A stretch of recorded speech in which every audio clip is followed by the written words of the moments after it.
Well, hi everyone, I hope you are doing well. As I think you already know, my name is Andrés Soto, and today I'm going to try to understand what communicative competence is, and of course, we're going to see a little the current issues that learning and acquisition could have on all this process. Well, as the first part, communicative competence, I want to make three different important parts where I need to be clear with you, because the first part is where I'm going to say my own definition about what is this. Of course, then in the middle of this understanding, I'm going to use some interview from people, a teacher in this case, a teacher and a student, and then I'm going to make my own a generic conclusion about what this information that we already have. So, as I really say, the first part, I'm going to try to describe with my own words what communicative competence is, and of course, I really like to share with you the communicative competence right now, how this, from my point of view, is like the tacit knowledge of language and the ability to use it effectively. What that doesn't mean is like we already have knowledge about the language, but this is the way that we can use it to communicate or to express a message. So here, of course, we need to be a little bit more clear about what the kind of message that we're going to have, we're going to share with someone else, and what is the context of that message, and how effectively we can to communicate to others. Well, right now it's important as well that we need to make a general view of soon after that I already say something about communicative competence. Of course, it's important to say that communicative competence was a term introduced by Noam Chomsky. Noam Chomsky already introduced these terms as language uses grammatical knowledge of syntax, morphology, and phonology, and the like, as well as social knowledge about how and when to use utterance appropriately. Well, here, after Noam Chomsky says something about it, we need to be clear with syntax, and remember the syntax is the part of the linguistic where need to I don't know how to explain that. You already know how the intention to study everything about the rules or the principles that in this case a text has. So as a way to we can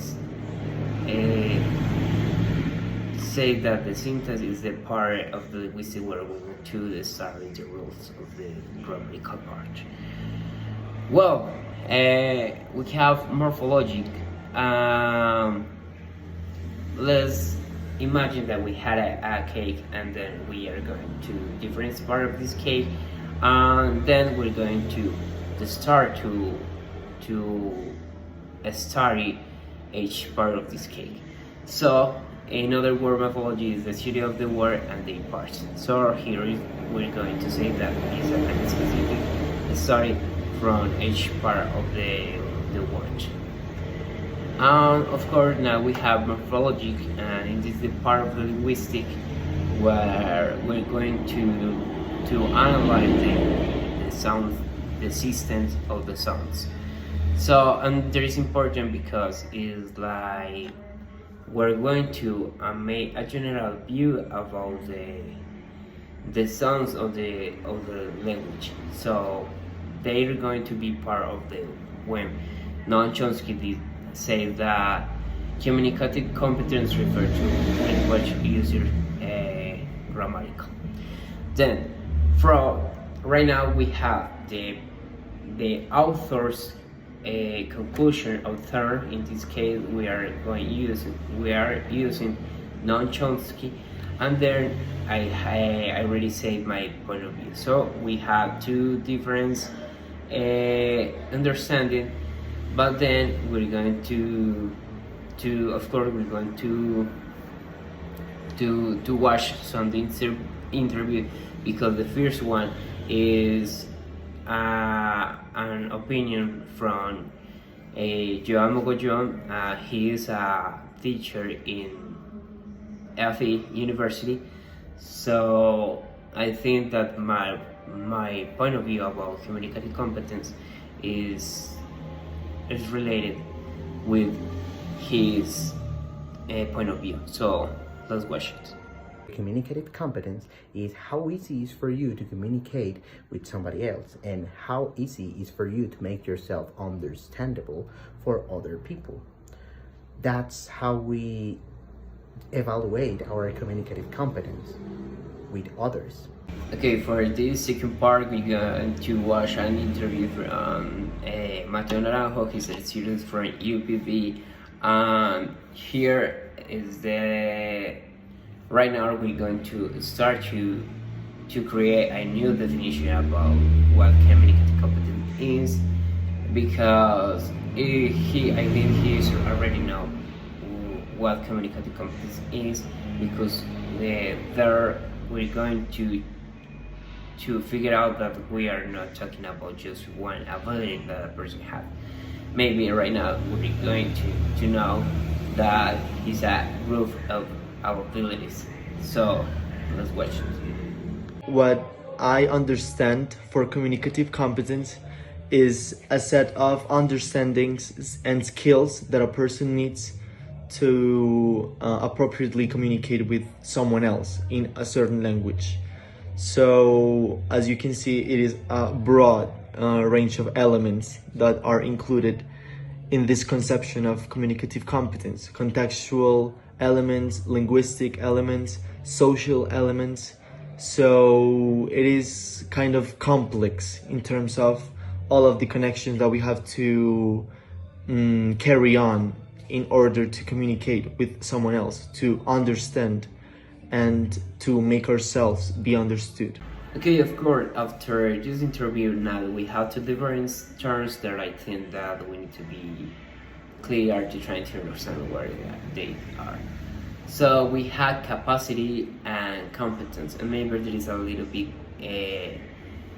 confused what term is a little bit more adequate to this kind of topics. Then I decided to research a little about these terms, and of course we have Whittleton in 1983, where he makes a definition and try to make a comparison between these both terms.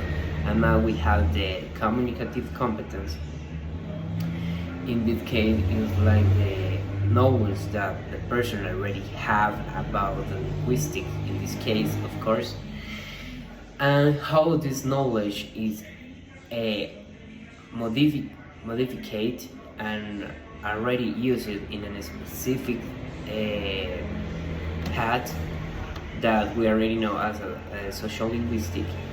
But in a general understanding, we can say that competence is the knowledge, is the basic knowledge that we already have.